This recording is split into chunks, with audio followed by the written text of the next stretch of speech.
Morning friends and welcome back to my channel. So friends, आज है Sunday और morning में टाइम हो रहा है 7:10। मैं ले रही हूँ मेरा मॉर्निंग ड्रिंक। आज संडे था तो मैं लेट उठी हूँ और first meal of the day में मैंने लिया है 1 अंजीर विथ 4 सोक्ड आलमंड्स। इसके बाद फिर मैंने लिया था अपना ब्रेकफास्ट। फ्रेंड्स, ब्रेकफास्ट में आज है एक लौकी का पराठा, उसके साथ में दही। मिड मॉर्निंग स्नैक में मैंने लिया है यहाँ पर मैंगोज़, और इतने मैंगोज़ मैंने अकेले नहीं खाए, मैंने मेरी बेटी ने खाए हैं। यहाँ लंच में कड़ी चावल विद सैलेड है और इसके बाद इवनिंग में मैंने लिया था चाय विद मखाना। आज एज़ पर माई प्लानर संडे को मेरा नो वर्कआउट डे था, तो आज वर्कआउट नहीं किया है मैंने। और डिनर में लिए रोटी, आलू बीन्स की सब्जी विद कड़ी। यहाँ पर मैं रात में लूँगी मिल्क। और आज फ्रेंड्स, थायराइड के से रिलेटेड मैं आप लोगों के साथ कुछ बात करना चाहती हूँ। वीडियो में मैं आपको इंट्रोड्यूस करूँगी थायराइड के बारे में कुछ स्ट्रैटेजीज़। वीडियो को एंड तक जरूर देखिएगा। Hello friends, welcome back to my channel. कैसे हैं आप सभी लोग? होप आप सभी लोग स्वस्थ होंगे, मस्त होंगे। सो फ्रेंड्स, जैसा कि आप सभी को पता है कि मैं आप लोगों के साथ शेयर कर रही हूँ मेरा हेल्दी रूटीन, जो कि मैंने रुजुता देवकर मैडम की बुक से इंस्पायर्ड होकर अपनी लाइफ में इंक्लूड किया है। और ये रूटीन मेरे लिए काफ़ी हेल्पफुल रहा। मुझे कह सकते हैं कि वेट रिड्यूस करने में तो हेल्प मिली ही, साथ ही साथ मुझे जो हेल्दी लाइफस्टाइल मिली है उसको मैं शब्दों में बयां नहीं कर सकती, क्योंकि मुझे बहुत हेल्दी, बहुत एक्टिव फील होता है जब से मैंने इस रूटीन को अपनी लाइफ में इंक्लूड किया है। सो मैंने कुछ दिन पहले आप लोगों के साथ एक वीडियो शेयर किया था जिसमें मैंने आपको बताया था कि मेरे पास कौन कौन सी बुक्स हैं। तो उसी में से एक बुक के बारे में मैंने बताया था, that is all about thyroid, PCOD and PCOS people. ये वाली बुक है फ्रेंड्स। सो इस बुक में बेसिकली जो दिया हुआ है वो भी मैंने स्टडी कर लिया है, एंड इसके अलावा भी मैंने थोड़ी रिसर्च की है। तो मैंने लोगों से पूछा था कि अगर आप वाकई में चाहते हैं थायराइड के लिए स्पेसिफिक कोई डाइट प्लान या कुछ हेल्दी टिप्स, तो आप मुझे कमेंट सेक्शन में बताइएगा। मैं आप लोगों के लिए सेपरेट वीडियो बनाऊंगी। तो मुझे कुछ लोगों ने कमेंट करके पूछा और उन्हीं की रिकमेंडेशन पर मैं ये वीडियो आज का शूट कर रही हूँ। सो आइए स्टार्ट करते हैं वीडियो को। इससे पहले कि फ्रेंड्स, अगर आप वीडियो देख रहे हैं तो प्लीज़ चैनल को सब्सक्राइब ज़रूर कर दीजिएगा। पहले तो हमें जान लेना ज़रूरी है कि PCOS, PCOD एंड थायराइड कोई बीमारियाँ नहीं हैं। ये सिर्फ लाइफस्टाइल डिसऑर्डर्स हैं जो हमारे लाइफस्टाइल में कुछ सेडेंट्री लाइफस्टाइल होने की वजह से या कुछ पुअर ईटिंग हैबिट्स होने की वजह से हमारे बॉडी में हार्मोनल डिसबैलेंस होने से ये सब डिसऑर्डर्स हमारे साथ हैं। तो पहली बात तो आपको इसको बीमारी ना समझते हुए सिर्फ अपनी गलती मानना है कि यस, मैंने कुछ ना कुछ गलती अपने रूटीन में की है जिससे कि मुझे सब कुछ फेस करना पड़ रहा है। सभी को थायराइड नहीं होता, हम सब जानते हैं, लेकिन हमको ये भी पता है कि सिर्फ वुमेन में ही सबसे ज़्यादा थायराइड देखने को मिलता है। ऐसा क्यों होता है? क्योंकि हमारी बॉडी में जितने भी जो भी कुछ होता है, that is all because of hormones. And हम ही वुमेन ही हैं जो पीरियड्स हो, चाहे मेनोपॉज हो, चाहे प्रेगनेंसी हो, हार्मोन्स की शिफ्टिंग की वजह से हमें क्रेविंग्स होती हैं, हमें बहुत ज़्यादा मूड स्विंग्स होते हैं, हमारी बॉडी में बहुत ज़्यादा चेंजेस आते हैं। तो ये सारे चेंजेस किसकी वजह से होते हैं? हार्मोन्स की शिफ्टिंग की वजह से होते हैं। तो आप सभी को पहले तो थायराइड के बारे में सुनने से पहले आपको पता होना चाहिए कि what is thyroid. Thyroid friends एक ग्लैंड होती है जो हमारी नेक रीजन में होती है, और छोटी सी बटरफ्लाई शेप की एक ग्लैंड होती है। इस ग्लैंड का मेन फंक्शन होता है थायरॉक्सिन हार्मोन को रिलीज़ करना। सो थायरॉक्सिन हार्मोन के बहुत सारे फंक्शंस होते हैं। ये हमारे मेटाबॉलिज्म को प्रॉपर रखता है, साथ ही साथ बाकी जितने भी हार्मोन्स होते हैं उनकी एक्टिविटी को भी इंश्योर करता है। सो अब बात आती है कि जो हार्मोन होता है ये दो टाइप के थायराइड डिसऑर्डर्स को पैदा करता है। पहला होता है हाइपोथायरॉयडिज्म एंड दूसरा होता है हाइपरथायरॉयडिज्म। बेसिकली हाइपोथायरॉयडिज्म, इसमें क्या होता है? इसमें अंडर एक्टिव थायराइड, मतलब थायराइड जो ग्लैंड होती है वो बहुत कम एक्टिव होती है और थायरॉक्सिन हार्मोन का सीक्रेशन होता है वो काफ़ी कम हो जाता है, मतलब इतना इनफ थायरॉक्सिन हार्मोन ये प्रोड्यूस नहीं कर पाती है। इसकी वजह से क्या होता है, इसमें आपको फटीग फील होगा, आपका इसमें कोल्ड सेंसिटिव बढ़ जाएगी। कोल्ड सेंसिटिविटी मतलब आपको बहुत ज़्यादा चिल्स आएंगे, आपको बहुत सर्दी का सीज़न नहीं होगा तब भी आपको थोड़ा बहुत शिवरिंग, ठंड टाइप की फील होगी। आपको कॉन्स्टिपेशन की प्रॉब्लम हो सकती है, आपको ड्राई स्किन फेस करना पड़ सकता है, एंड अनएक्सपेक्टेड वेट गेन आपका होगा। ऐसा क्यों होता है, वेट गेन क्यों होने लगता है? बिकॉज हमारा जो मेटाबॉलिज्म रहता है वो काफ़ी स्लो हो जाता है। मैंने आपको बताया जो thyroid gland thyroxine hormone release करती है, वो जब क्वांटिटी में कम रिलीज़ होता है तो वो आपका मेटाबॉलिज्म को पुअर कर देता है। कह सकते हैं कि थायरॉक्सिन हार्मोन का जो मेन फंक्शन होता है वो मेटाबॉलिज्म को बैलेंस रखना होता है। सो जब आपका थायरॉक्सिन हार्मोन प्रॉपर होगा ही नहीं बॉडी में, थायराइड ग्लैंड उसको प्रॉपर सीक्रेट ही नहीं करेगी, इन दैट सिचुएशन आपका मेटाबॉलिज्म पुअर होने की वजह से आपको कॉन्स्टिपेशन होगा एंड अल्टीमेटली आपका वेट गेन होगा। सो ये जो वेट गेन होता है इसको किस तरह से सबसे बड़ी समस्या यही होती है लोगों में कि इस वेट को कैसे कंट्रोल किया जाए। ये तो हो गया हाइपोथायरॉयडिज्म। अभी हम बात करते हैं हाइपरथायरॉयडिज्म। हाइपरथायरॉयडिज्म में फ्रेंड्स क्या होता है, इसमें आपकी जो थायराइड ग्लैंड रहती है वो बहुत ज़्यादा एक्टिव हो जाती है एंड ज़्यादा एक्टिव होने की वजह से वो बहुत ज़्यादा मात्रा में आपका थायरॉक्सिन हार्मोन रिलीज़ करती है। जब थायरॉक्सिन हार्मोन अधिक रिलीज़ होने लगता है तो वो क्या करता है, आपके मेटाबॉलिज्म को बहुत ज़्यादा बढ़ा देता है, इंक्रीज़ कर देता है। एंड जब आपका मेटाबॉलिज्म जब इंक्रीज़ हो जाएगा तो आप सभी को पता है कि आपका वेट बहुत ज़्यादा रिड्यूस होना स्टार्ट हो जाएगा। सो हाइपोथायरॉयडिज्म में आपने सुना होगा कि वेट गेन होता है एंड हाइपरथायरॉयडिज्म जिसमें कि बहुत ज़्यादा थायरॉक्सिन हार्मोन हो जाता है बॉडी में, उसकी वजह से वेट रिड्यूस होने लगता है। नाउ हाइपोथायरॉयडिज्म एंड हाइपरथायरॉयडिज्म दोनों ही अच्छे नहीं हैं ह्यूमन बॉडी में। इन दोनों ही सिचुएशन में आप इसको डिसऑर्डर्स में इसको आप काउंट करेंगे। क्यों? क्योंकि आप ज़्यादा वेट रिड्यूस करेंगे वो भी आपके लिए बेकार है एंड ज़्यादा वेट गेन करेंगे वो भी आपके लिए बेकार है। अब बात करते हैं हम कि इसके सिम्टम्स क्या क्या होते हैं। इसमें मेन अनएक्सपेक्टेड वेट लॉस होता है, जो आप नहीं चाहते उतना वेट आपका रिड्यूस होने लगता है। दूसरा, आपको rapid and irregular heart beats, आपकी जो हार्ट बीट्स रहेंगी वो इरेगुलर हो जाएंगी। And third one is sweating बहुत ज़्यादा होगी, इरिटेबिलिटी होगी, आपको बहुत चिढ़ मचेगी। तो ये सारे जो हैं कॉमन सिम्टम्स हैं। अब जो थायराइड ग्लैंड अगर आपके प्रॉपर फंक्शन नहीं करती है तो उसकी वजह से आपकी बॉडी में बीपी की प्रॉब्लम हो सकती है एंड ऑफ कोर्स ये कई सारी और प्रॉब्लम्स को भी जन्म देता है। लाइक आगे जाके आपको डायबिटीज़ हो सकती है, आपको बीपी की प्रॉब्लम हो सकती है। एंड जब आपकी बॉडी में थायराइड फंक्शन प्रॉपर नहीं होता है, यानी कि आयोडीन बॉडी को प्रॉपर नहीं मिल रहा है, तो आपको जो है गॉइटर डिसीज़ हो सकती है। और आयोडीन का जो मेन फंक्शन होता है वो होता है कैल्शियम एब्जॉर्प्शन कराने में। तो जब कैल्शियम का बॉडी में एब्जॉर्प्शन नहीं होगा तो आपकी बॉडी को ऑस्टियोपोरोसिस यानी कि हड्डियों की समस्या से भी जूझना पड़ सकता है।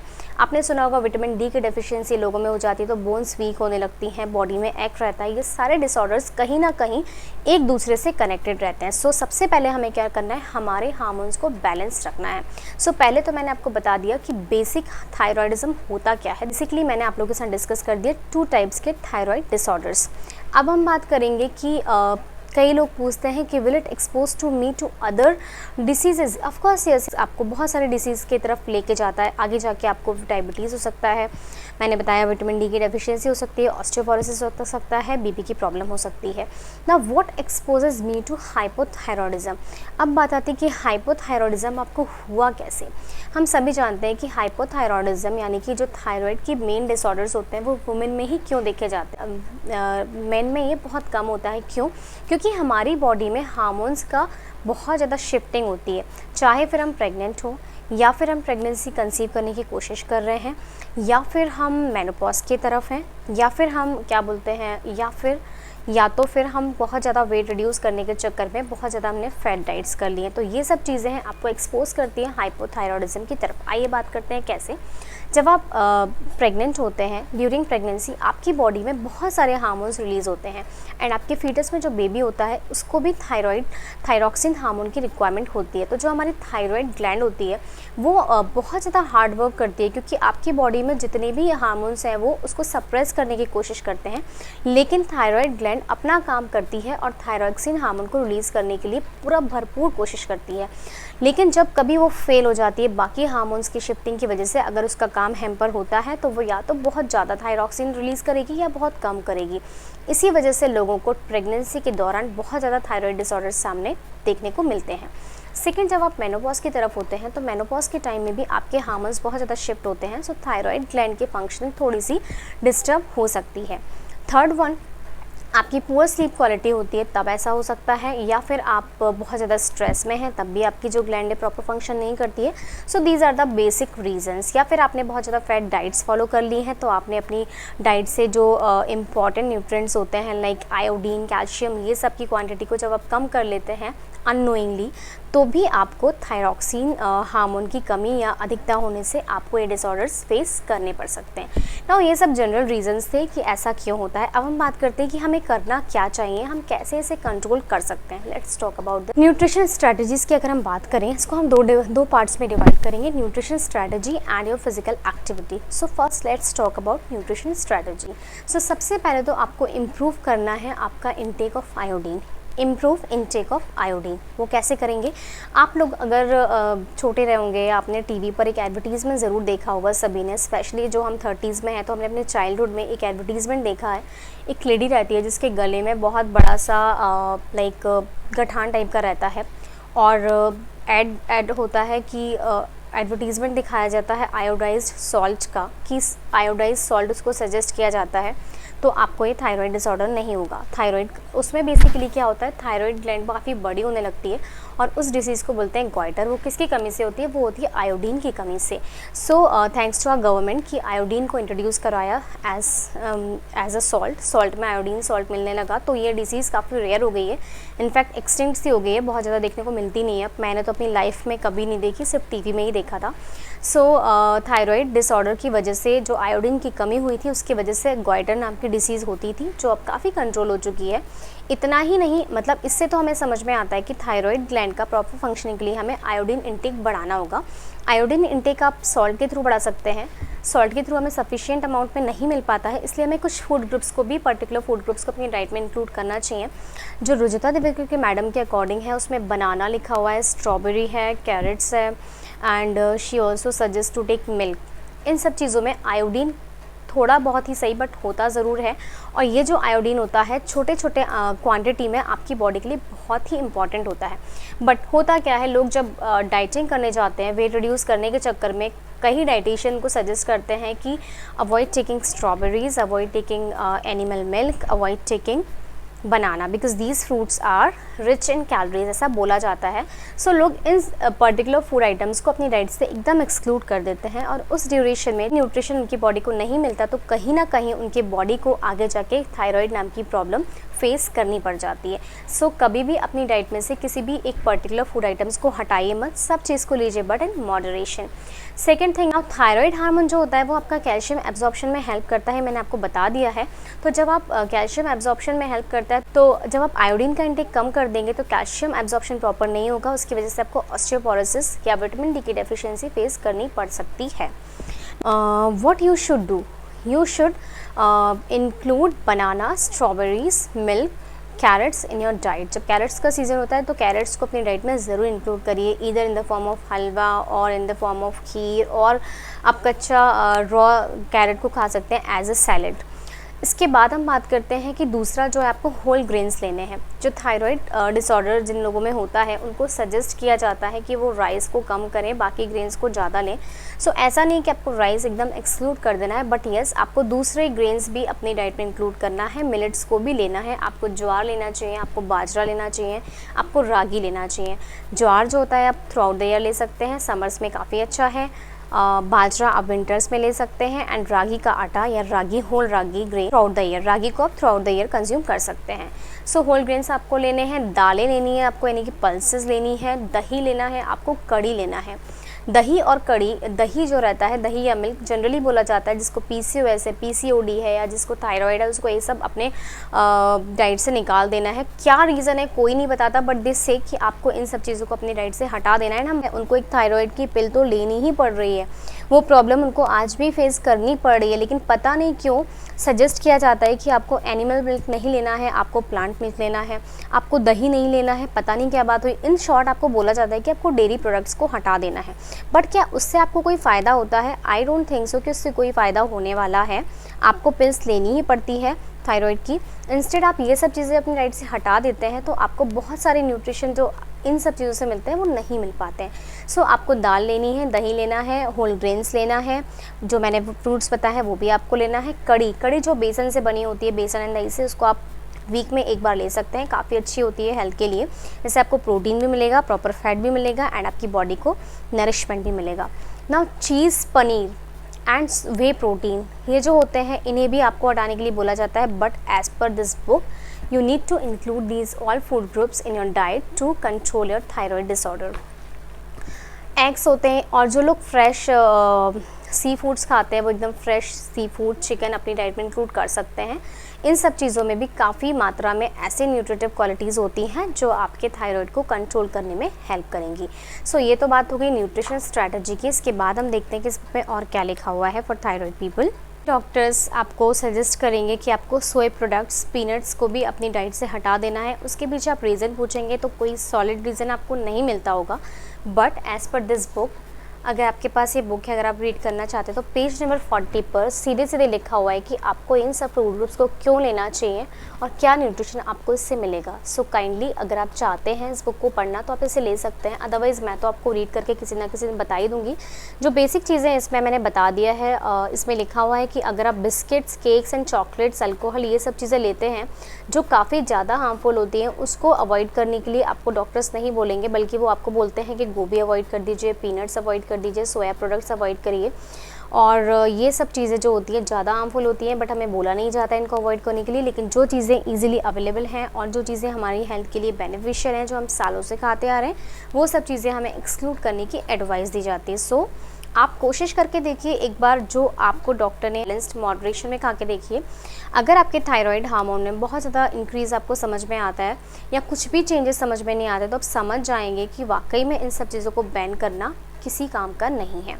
नाउ सेकंड, आपको एक्सरसाइज कैसे करना चाहिए उसके बारे में मैं आपको बताती हूँ। जैसा कि इस बुक में लिखा हुआ है, आपको एक्सरसाइज स्टार्ट करनी है, बट आपको ओवरडू नहीं करना है, क्योंकि ऑलरेडी आपका थायराइड जो ग्लैंड है वो प्रॉपर फंक्शन नहीं कर रही है, और जब वो प्रॉपर फंक्शनिंग नहीं कर रही है तो आपकी रिकवरी भी पुअर हो रही है। इट मीन्स आपको वर्कआउट करना है, बट बहुत स्लो वर्कआउट्स करने हैं। सिंपल आप योगा कर सकते हैं और धीरे धीरे अपना स्टेमिना बढ़ाने के लिए कुछ स्ट्रेंथ ट्रेनिंग कर सकते हैं, कार्डियो कर सकते हैं, बट एक प्लान्ड मैनर में आपको करना है, एक प्रॉपर वर्कआउट रूटीन फॉलो करके करना है। एक ये वर्कआउट, ये मत सोचिए कि 80% डाइट रोल प्ले करती है तो 20% वर्कआउट करेगा, लेकिन अगर हम 80% डाइट को कंट्रोल कर लेते हैं तो हमारा वेट रिड्यूस हो जाएगा। ऐसा नहीं है, आपको वर्कआउट भी प्रॉपर करना है और प्रॉपर प्लानिंग के साथ करना है। जैसे कि आप कोई मील प्लान सर्च करते हैं यूट्यूब पर, वैसे ही आप वर्कआउट प्लान भी सर्च करिए। उस वर्कआउट जो है आपकी बॉडी को प्रॉपर फंक्शनिंग प्रोवाइड करेगा। जितने भी आपके हार्मोनल डिसऑर्डर्स हैं, आपके खान पान के साथ साथ आपके वर्कआउट, आपकी एक्सरसाइज से भी काफ़ी इफ़ेक्ट होते हैं और पॉजिटिव इफ़ेक्ट आपकी बॉडी को मिलता है। अगर आप रूटीनली वर्कआउट फॉलो करते हैं तो आपको एटलीस्ट 30 to 40 मिनट्स का वर्कआउट डेली करना है, प्लान करके करना है। हफ्ते में 2 दिन आप योगा कर सकते हैं अगर आप बिगनर हैं, हफ्ते में 2 दिन आप एक दिन कार्डियो, एक दिन स्ट्रेचिंग कर सकते हैं, एक दिन आप रेस्ट ले सकते हैं। मतलब आप 5 डेज़ इन अ वीक भी वर्कआउट करते हो, that is more than enough for you. और वर्कआउट को ज़रूर अपनी डाइट, अपने रूटीन में इंक्लूड करिए friends, because it is very mandatory. इसको आप नेगोशिएट नहीं कर सकते। तो मॉर्निंग में उठते से ही कुछ ना कुछ खा लेना, लाइक विद इन 20 मिनट्स। तो ये वाला जो प्रिंसिपल है, थायराइड जो डिसऑर्डर वाले लोग हैं उन लोगों के साथ कैसे होगा, वो कुछ लोग पूछ सकते हैं चीज़, क्योंकि आपको उठते से ही आपकी पिल लेनी होती है। तो आप क्या करेंगे, जब आप पिल्स लेते हैं आपकी जो मॉर्निंग में, उसके बाद 40 मिनट्स के बाद आप अपना रूटीन शेयर करेंगे। मतलब उसके 40 से 45 मिनट के बाद आपका फर्स्ट मील आप ले सकते हैं, एंड देन उसके बाद आप करेंगे वर्कआउट। अगर आप वर्कआउट करने के पहले प्री वर्कआउट मील नहीं लेते हैं तो आप बहुत बड़ी गलती करते हैं, क्योंकि आपको उसकी वजह से एनर्जी नहीं मिलती है वर्कआउट के टाइम में, सो आपको मोटिवेशन भी नहीं मिलता है और आप कहीं ना कहीं एंड अप कर देते हैं या फिर आप बहुत वीक फील करते हैं और नेक्स्ट डे आपका मन ही नहीं होगा वर्कआउट करने का। सो प्री वर्कआउट मील ज़रूर लीजिए। ओके, आपके पास टाइम नहीं है मॉर्निंग में, या आप 40 मिनट्स पिल्स लेने के बाद 40 मिनट्स का वेट नहीं कर सकते हैं, तो कोई बात नहीं, आप अपना रूटीन चलाइए और इवनिंग में या नाइट में किसी भी टाइम, कोई भी टाइम निकालिए, बट वर्कआउट को अपने रूटीन में ज़रूर इंक्लूड करिए। बात करते हैं स्लीपिंग स्ट्रैटेजी। स्लीप क्वालिटी बहुत इंपॉर्टेंट रोल प्ले करती है आपके वेट लॉस में एंड आपके हार्मोन्स को बैलेंस रखने में। जो सबसे बड़ा डिसऑर्डर हमारी लाइफ का होता है वो यही होता है कि हम प्रॉपर स्लीप ले नहीं पाते हैं रात में, और दिन भर हमको बहुत लेथार्जिक फील होता है और हम जब भी उठते हैं तो फ्रेश नहीं उठते हैं। सो स्लीप स्ट्रैटेजी को चेंज करिए। उसके लिए भी कुछ टिप्स होते हैं फ्रेंड्स। अगर आप प्रॉपर स्लीप चाहते हैं नाइट में, तो कम से कम आधे घंटे पहले, अपने सोने बेड टाइम के आधे घंटे पहले आप गैजेट्स को दूर कर दीजिए। No mobile phones, no iPads, no laptop, कोई भी आपको ऐसा काम नहीं करता है। येस, टीवी तो आपके बेडरूम में होना ही नहीं चाहिए, क्योंकि बहुत से लोगों की आदत होती है कि रात में सीरीज़ देखते हैं और देखते देखते ही सोने की कोशिश करते हैं, तो उनसे उनका ब्रेन एक्टिव रहता है और उन्हें प्रॉपर नींद नहीं आती। सेकेंड स्ट्रैटेजी जो आप प्रॉपर स्लीप के लिए कर सकते हैं, वर्कआउट। आप अगर दिन में एक्टिव रहते हैं थ्रू आउट द डे और वर्कआउट अपनी रूटीन में इंक्लूड करते हैं, तो आपको रात में बहुत अच्छी नींद आएगी। आप इसको आजमा के देखिएगा। थर्ड थिंग इज़ दैट कि अगर आप रात में प्रॉपर स्लीप चाहते हैं तो उसके लिए आप हल्दी दूध ट्राई करके देखिए। रात में आपको बहुत अच्छी नींद आएगी। अगर आप दूध नहीं लेते हैं तो एक बार हल्दी मिल्क को लेना स्टार्ट करिए, आपकी स्लीप क्वालिटी में डेफिनेटली आपको चेंजेस नज़र आएंगे। और जो फोर्थ स्ट्रैटेजी है वो है रिलेशनशिप स्ट्रैटेजी, यानी कि आपके रिलेशनशिप्स कैसे होना चाहिए। अगर आप बहुत ज़्यादा झगड़ालू हैं या आपका बहुत लोगों से झगड़ा होता है या आपके लाइफ में बहुत चेंजेस, आपकी फैमिली में बहुत स्ट्रेस है, आपके स्पाउस से आपका बहुत अच्छे रिलेशन नहीं है, तो वो भी कहीं ना कहीं आपको स्ट्रेस प्रोवाइड करते हैं और स्ट्रेस की वजह से भी आपके हार्मोन्स डिसबैलेंस हो जाते हैं एंड फिर कहीं ना कहीं आपको ये सारे डिसऑर्डर्स फेस करने पड़ते हैं। तो वर्क ऑन योर रिलेशनशिप्स बहुत इंपॉर्टेंट है, क्योंकि हम रिलेशनशिप निभाने के लिए ही बने हुए हैं। अगर हम उन्हें अच्छे से नहीं निभा पा रहे हैं, that means we are in stress. और एक चीज़ और, हम वुमेन को बहुत ज़्यादा आदत होती है एकदम परफेक्ट बनने की। सो परफेक्शन की तरफ ना भागते हुए, कोई बात नहीं, आप सबको खुश नहीं कर पा रही, आप अपने लिए भी सोचिए। कई बार वुमेन क्या करती है ना, बच्चे को खुश रखने के चक्कर में हस्बैंड के लिए, इन लॉज के लिए एकदम मर मर के काम करती रहती हैं, सब चीज़ अपनी कॉम्प्रोमाइज़ कर देती हैं। They don't have proper sleep time, they don't have proper dinner time, they don't have proper workout time. तो कोई रूटीन ही नहीं होता, क्योंकि उनको सुबह से लेकर रात तक दूसरों के लिए ही करना है, दूसरों के लिए नहीं। ये सब हमारे अपने हैं, हमें इनके लिए करना बहुत ज़रूरी है, करना भी चाहिए। बट अगर कुछ लोगों को इसके बाद भी खुशी नहीं मिलती है, कुछ ना कुछ कमी रह जाती है, और जब आप सुनते हैं तो आपको बहुत हर्ट होता है। परफेक्शन की तरफ मत भागिए, सबको खुश करने के चक्कर में आप अपने को मत भूलिए, अपने लिए टाइम निकालिए, अपना रूटीन फॉलो करिए, अपना प्रॉपर ईटिंग पैटर्न्स रखिए, अपने रूटीन में कम से कम आधा घंटा अपने वर्कआउट के लिए ज़रूर निकालिए। आप खुद चेंजेस फील करेंगी, ना सिर्फ हार्मोन्स में बल्कि आपको वेट रिड्यूस करने में भी बहुत हेल्प करेगा। डाइट प्लान आप लोगों को मिलेगा फ्रेंड्स कल के वीडियो में। Till then take care.